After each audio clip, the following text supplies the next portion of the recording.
Shalom, shalom, sincere sisters, counseling with a unbelieving but caring husband. The Holy Spirit is always with you. I want to give all honor, glory, and praise to the Most High YAHAWAH, His only begotten Son, YAHAWASHI. Double honor to my elders at Great Millstone, taught me the truth through the Spirit. Single honor to the elect. Peace and blessings to the 1/3. And to the confusion faces in the four corners of the earth. Shalom.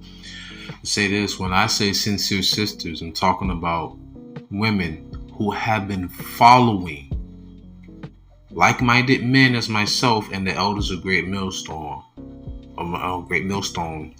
for years. All right, and this sister here been following me when I was in GMS. That was like over 5 years ago, right? But this is the point of the matter, is that she has an unbelieving husband. But I'm sure they love each other because they're still with each other to this day. And this is her question. I'm just gonna read it verbatim. Shalom Ak, question Baba Kusha. Adawan Ratasa means Lord's will. I'm not going off for asking this, but my spirit is a little heavy. I'm in need of counsel from one of the Lord's men, which I hope and pray that I am one of the elect. I'm a Judahite woman, and my husband is Simeon. Judah will be a so-called black woman. Simeon will be a so-called Dominican. I've been walking this path to the best of my ability for over 6 years. Sincerely, she has. He is an atheist, but is pleased to dwell with me, thankfully. He has now gotten the need to move back to the DR. It has me somewhat stressed. I've been patiently awaiting the death, destruction, despair, and deliverance here in the U.S. I feel I need to go through the hell that is coming here. But he is the man. I do follow his lead. I don't know how to get through this feeling that I need to stay here, but also be in order to him. Any words, scriptures, advice, the water in advance. And we have a thread. I answer some questions, and she asked another question. No, she said something, and this one kind of got a little upset with her, because she said, I know I'm nobody. I know I'm nothing. See, how could you ever say something like that?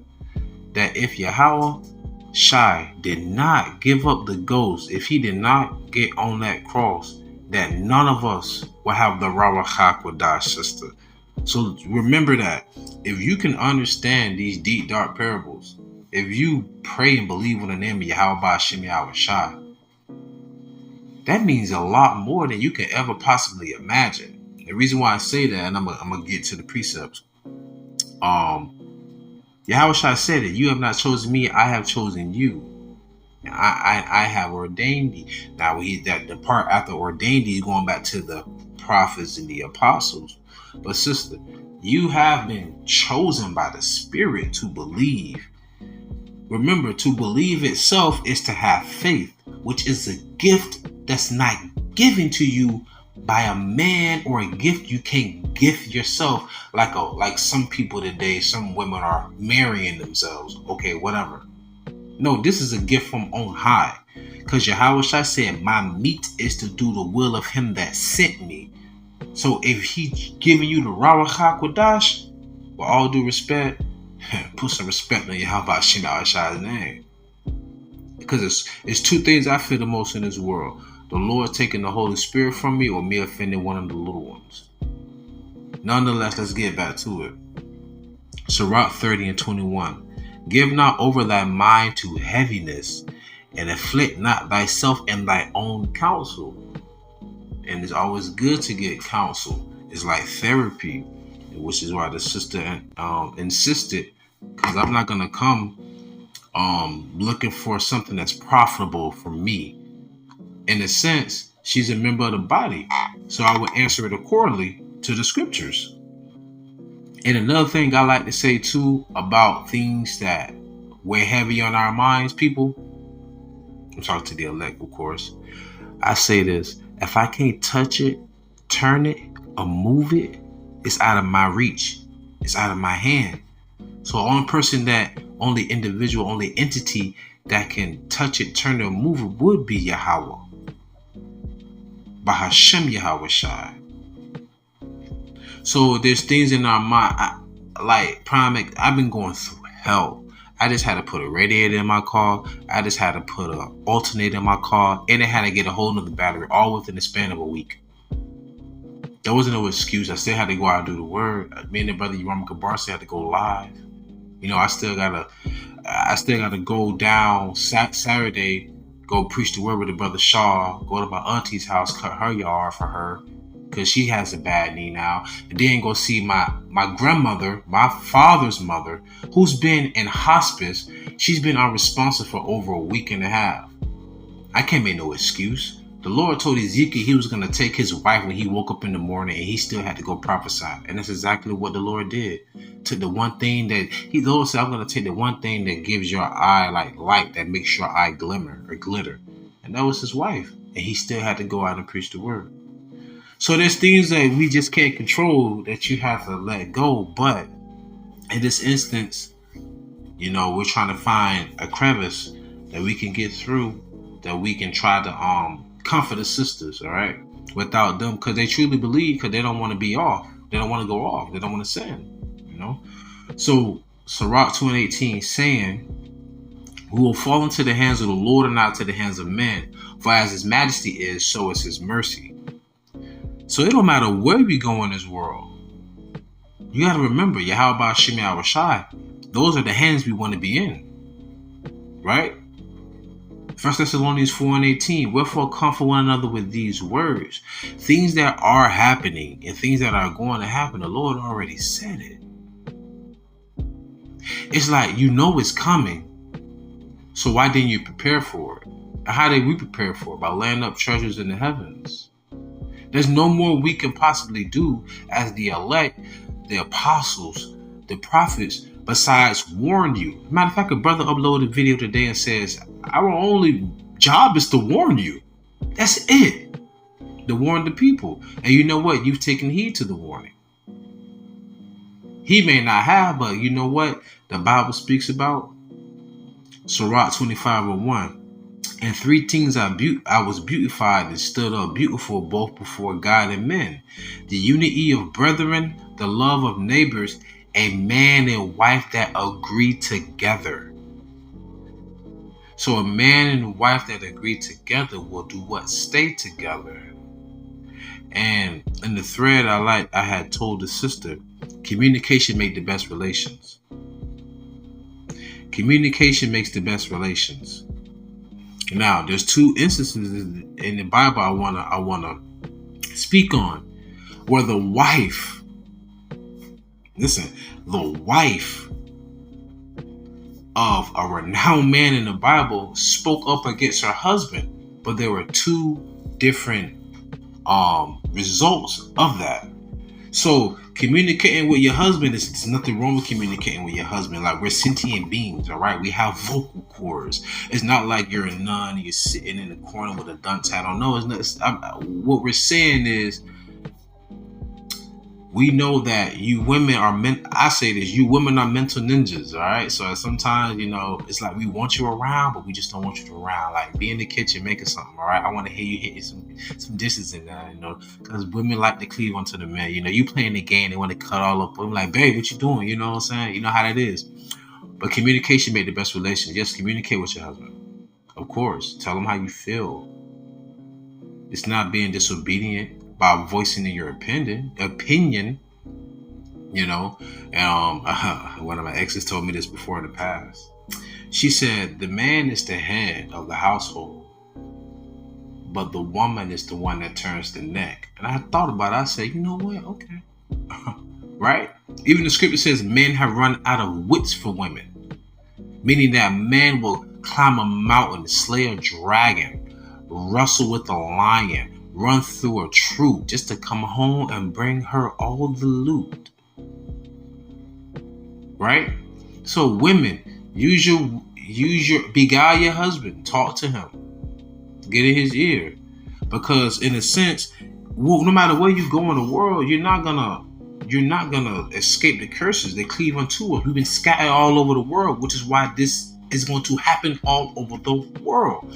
But before I put the carriage before the horse, let me go into the two instances where the wife of Moses spoke against him and the wife of David spoke against him, and look at the results.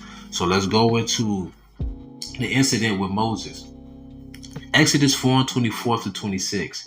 And it came to pass by the way in the end that the Lord met him and sought to kill him. Who was to him? Moses. Why? Then Zipporah took a sharp stone and cut off the foreskin of her son and cast it at his feet and said, surely a bloody husband art thou to me. So he let him go. Then she said, a bloody husband thou art because of the circumcision. So his wife, Moses' wife, took the sharp stone, cut off the foreskin of their son, and threw it at his feet. He said, thou bloody man that thou art. Why? Because the Lord wanted to take Moses off the face of the earth. Now, wait a minute, you mean to tell me that?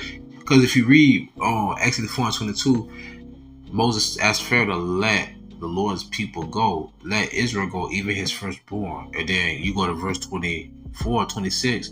And what are you supposed to do with every son? Circumcise on the 8th day, right? Especially the firstborn, of course. So she spoke against Moses, and nothing happened to her. Actually, she saved his life. Understand what I'm saying? So there's, communicate with your husband. She wasn't wrong. She saved his life because he was going off. Now, this is with King David, 2 Samuel chapter 6, verse 14-23. Bear with me. And David danced before the Lord with all his might, and David was girded with a linen ephod. So David and all the house of Israel brought up the ark of the Lord with shouting and with the sound of the trumpet.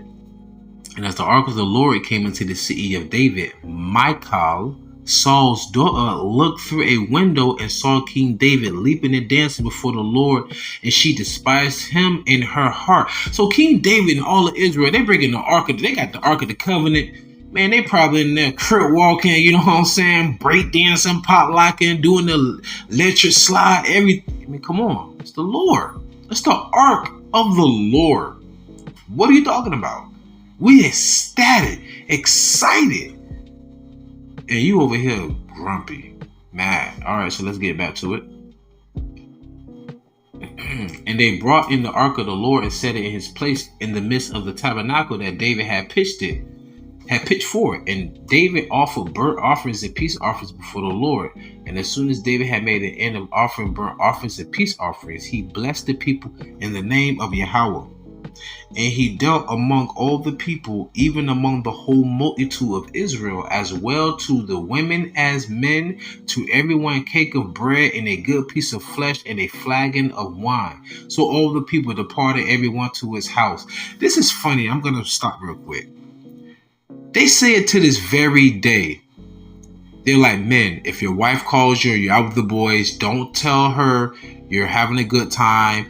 Don't laugh when you're picking up, because she's going to be upset you're having a good time without her. It's not that you're having a good time. Women will be upset you're having a good time without her. Because you be sitting there watching a movie, you be like, oh gosh. You be like, what's so funny, baby?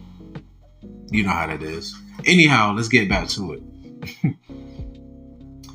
And he dealt among the people, even among the whole multitude of Israel, as well to verse 20. Then David returned to bless his household. And Michal, the daughter of Saul, came out to meet David and said, oh boy, how glorious was the king of Israel today, who uncovered himself today in the eyes of the handmaids of his servants, as one of the vain fellows shamelessly uncovered himself. Can you imagine? Like, yo, we just came back, art, covenant, boom, blessing, food, man, we dancing, yada, yada. I come home in this.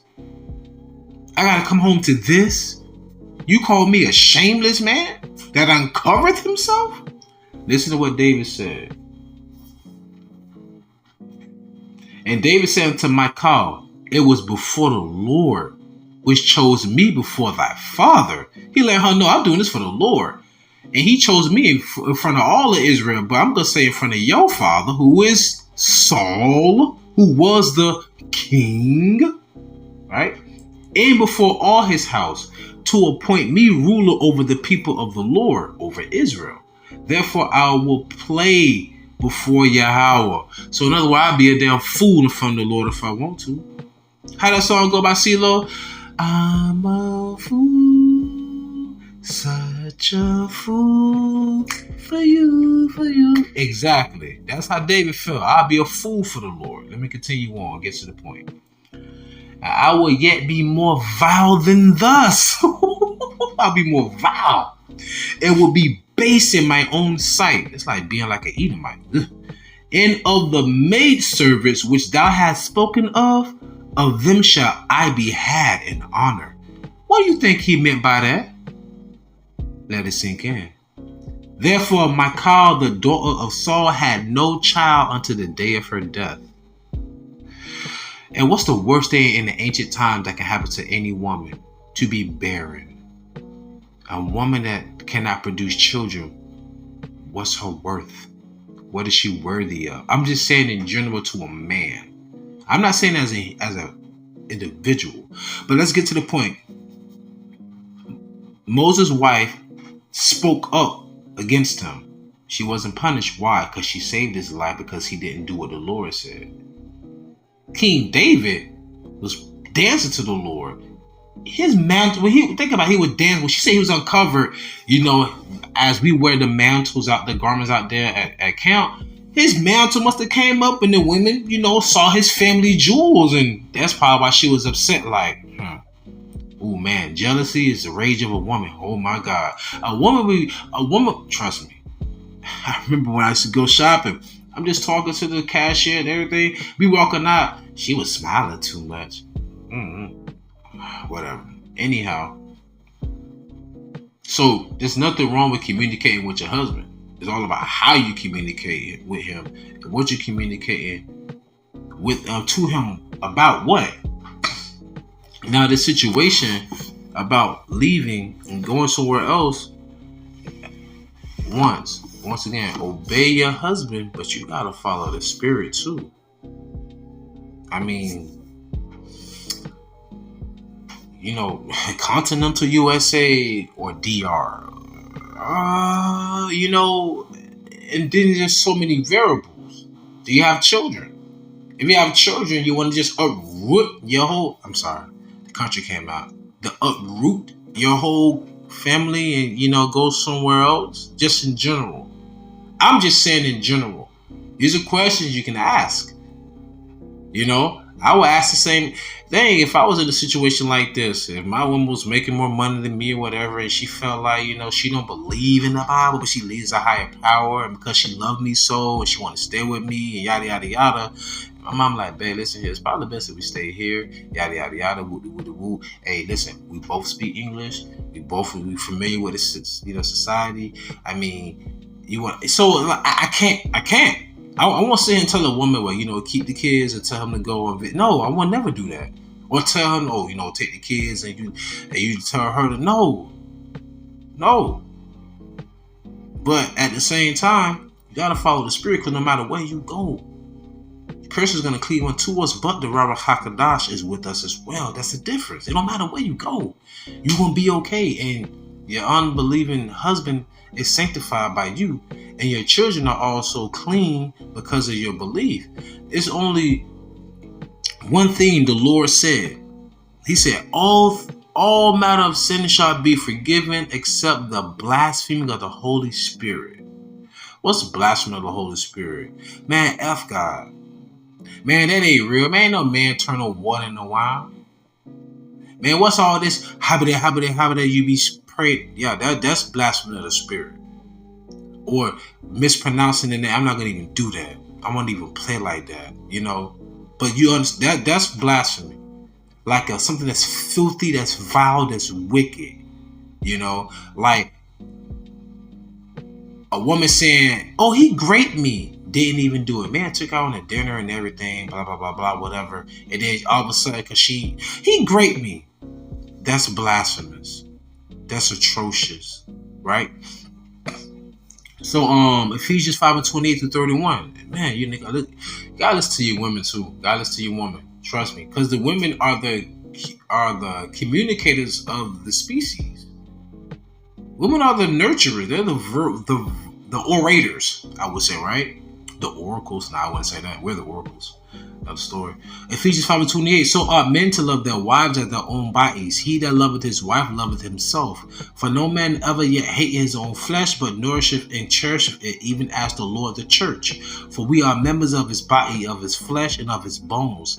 For this cause shall a man leave his father, shall a man leave his father and mother, and shall be joined unto his wife, and they two shall be one flesh.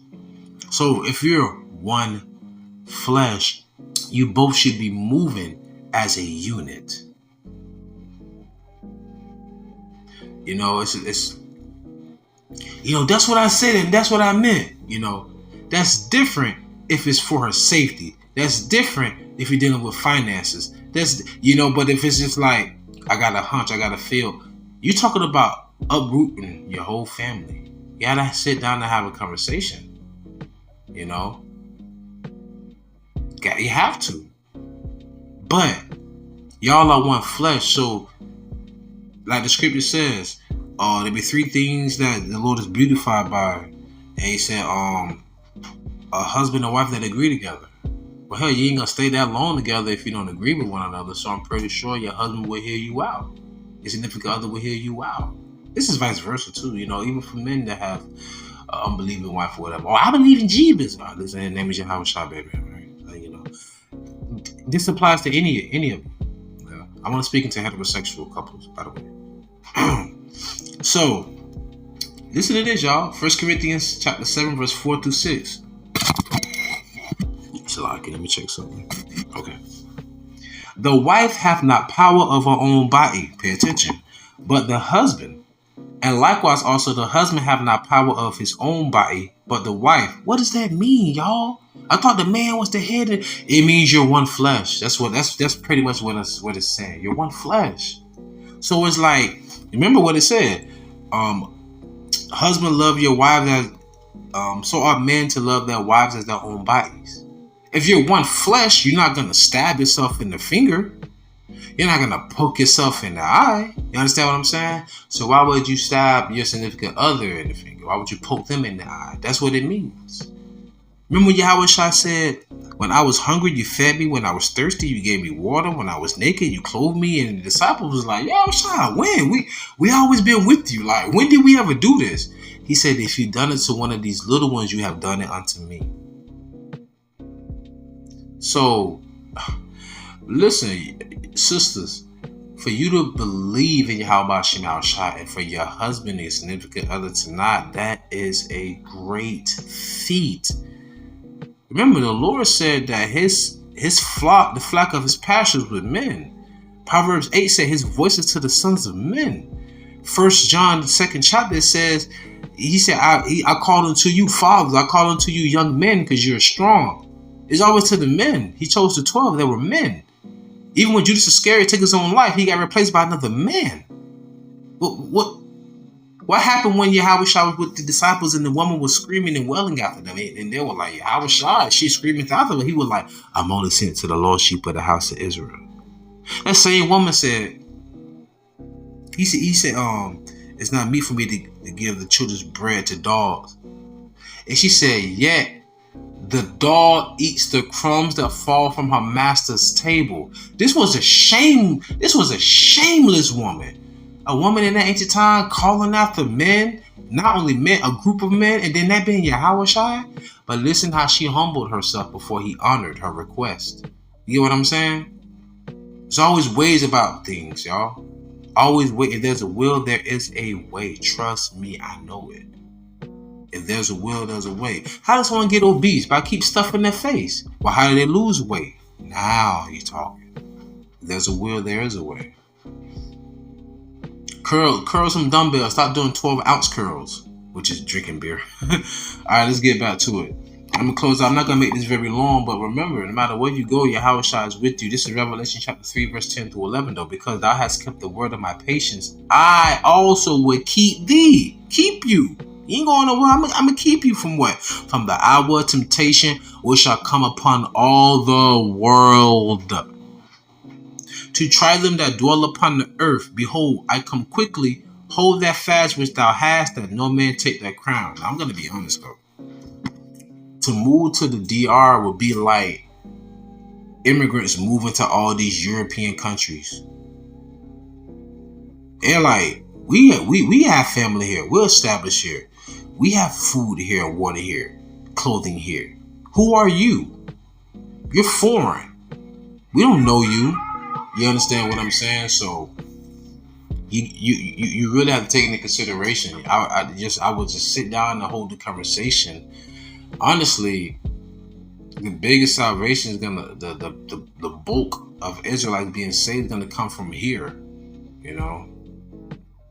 So it's always good to put that in his ear. This is 2nd Ezra chapter 16, verse 73 through 78.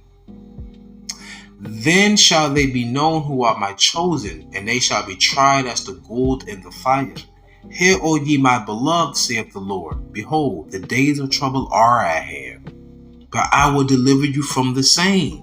It don't matter where you are. Be ye not afraid, neither doubt, for Yahweh is your guide.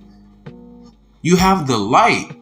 In all this darkness, we have the light, so we know where we're going. We're going to the extraction zone, the extraction point, which is going to be a chariot, YAHAWASHI. The light, we pray the light guide us to the sky. Oh, that's beautiful. We pray the light guides us to the sky, because 1 Thessalonians the 4th chapter says that we shall meet him in the air. Okay. Verse 76, 2nd Ezra 16 to 76. And the guide of them who keep my commandments and precepts, saith the Lord God. Let not your sins weigh you down, and let not your iniquities lift up yourself. Also, let not a heaviness of mind weigh you down. You want to know why, sister? Man's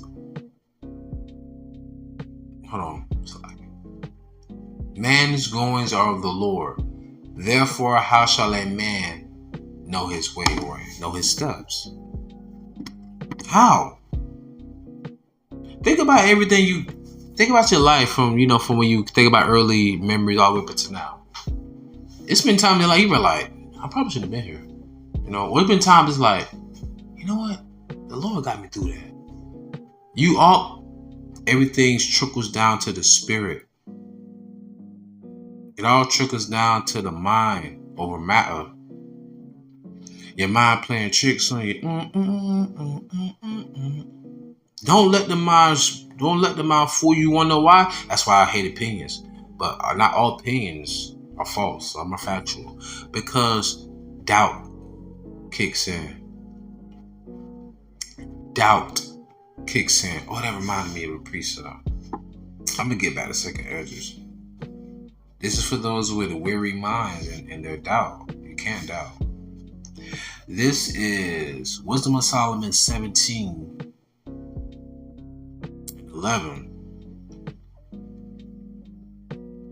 Matter of fact, let me start at 12. For fear is nothing else but a betraying of the succors which reason offereth. What does that even mean? Fear will make you believe that your help is not going to come. That's what secure means. Secure means help or aid. But guess what our fear is? To depart from evil. Job 28 and 28. So the fear of the Lord is to depart from evil. All right? Come on, man. So yeah, what kind of fear is it that you have? Because you better not trust in man. Right? Let's continue back to 2nd Ezra 16 and 77. Woe be unto them that are bound with their sins and covered with their iniquities, lest like as a field is covered over with bushes, and the path thereof covered with thorns, that no man may travel through. It is left undressed, and is cast into the fire to be consumed therewith. So woe means destruction. Be unto who? Them that are what? Bound with their sins. So they never took the time to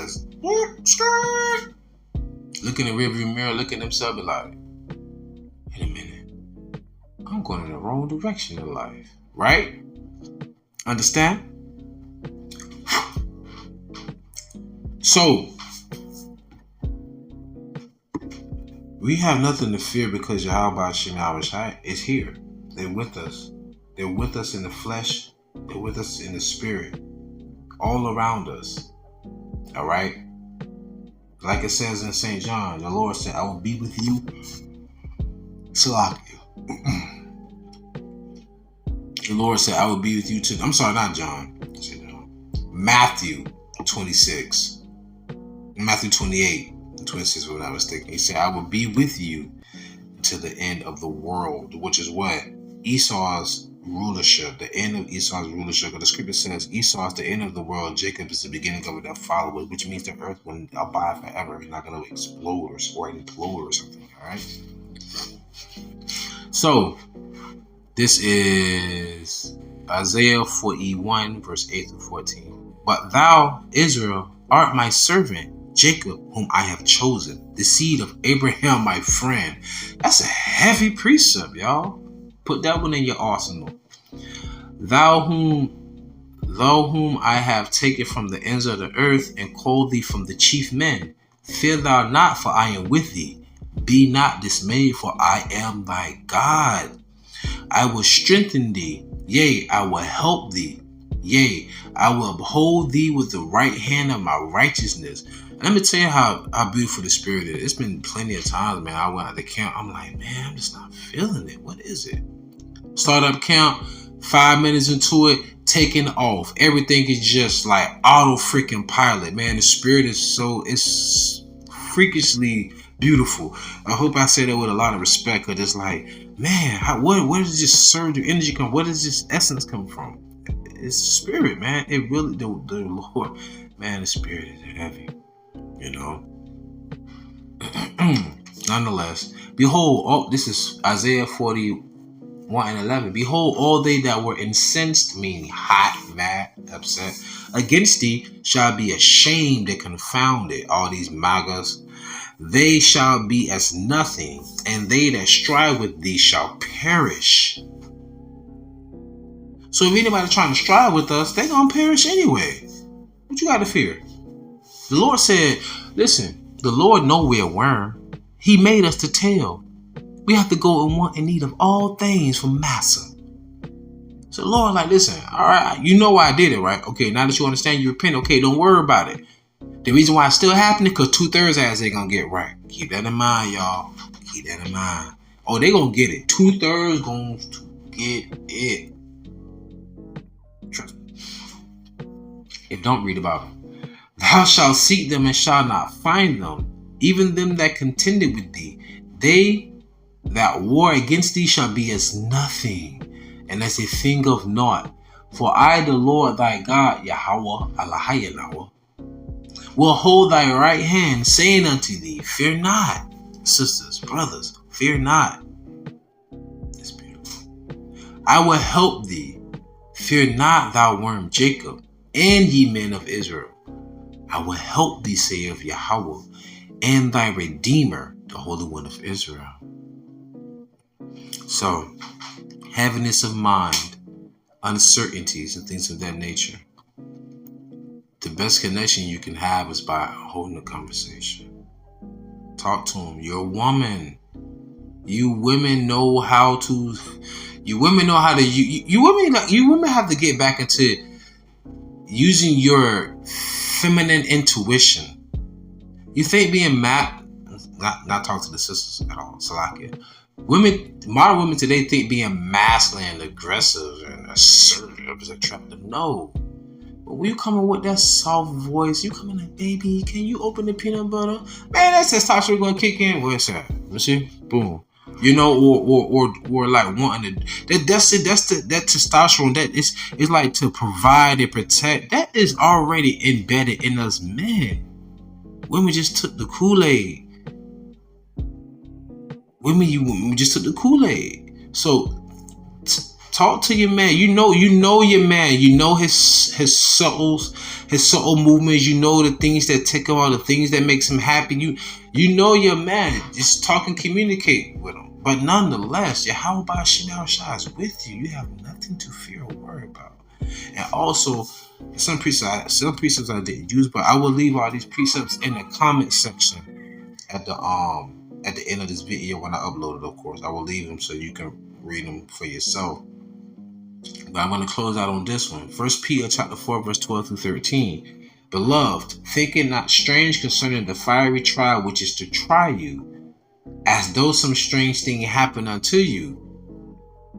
See, even the Lord spoke. The Lord knew it was going to happen. He said, listen, we know it's going to be a time. It's going to get kind of heavy. It's going to be like, listen, I'm going to tell you why it's happening. Verse 13. But rejoice in as much as ye are partakers of Mashiach's sufferings, that when his glory shall be revealed, you may be glad also with exceeding joy. What does it mean by that? You're bearing your cross. That's why you're not at ease of mind right now. You know what's to come. No different when YAHAWASHI was in. Let me put some respect. There's a difference. But understand the situation when YAHAWASHI was in the Garden of Gethsemane. All right? He prayed to the Lord not once, not twice, thrice, 3 times to take the cup. Lord didn't even respond. Lord didn't even respond. So he had to bear that cross. Literally and figuratively. We're doing it figuratively, but we're still in these physical bodies, so there's still going to be things in our lives that's going to take a toll on us anyhow. Nonetheless, YAHAWASHI is with you until the end. So, let your mind be at rest. Hold on, what did it say? Relax your mind. Let your conscience be free. Alright? Man, cold long like QADASH. We almost home. It's not time to lighten up, y'all. We gotta tighten up. Alright? So I pray these answered your questions. I pray this brought some ease to your mind. But that's the thing though. That's why we have the RAWACHAA QADASH. We're human. You're gonna feel uncertainty. Even Elder Pastor Hart said it years ago. He said, I can have my insurance right, registration, everything. He said, try to get behind me, man. You start to get a little antsy. You start to get a little cousin curses, man. Curses gonna always be on us, no matter what. But the thing of the matter is, the Lord set them up, and the Lord gonna sit their ass down. And when the world sees us with those crowns, stop playing with me. Hey, let no man take that crown. And I always speak as a man when I say this. And you sisters, your tiaras. Speak as a man. So with that being said, I pray you was edifying, fed, stay in the spirit, don't fear it, just endure it. Ask for forgiveness, pray without ceasing, stay humble, remain diligent. Shalom.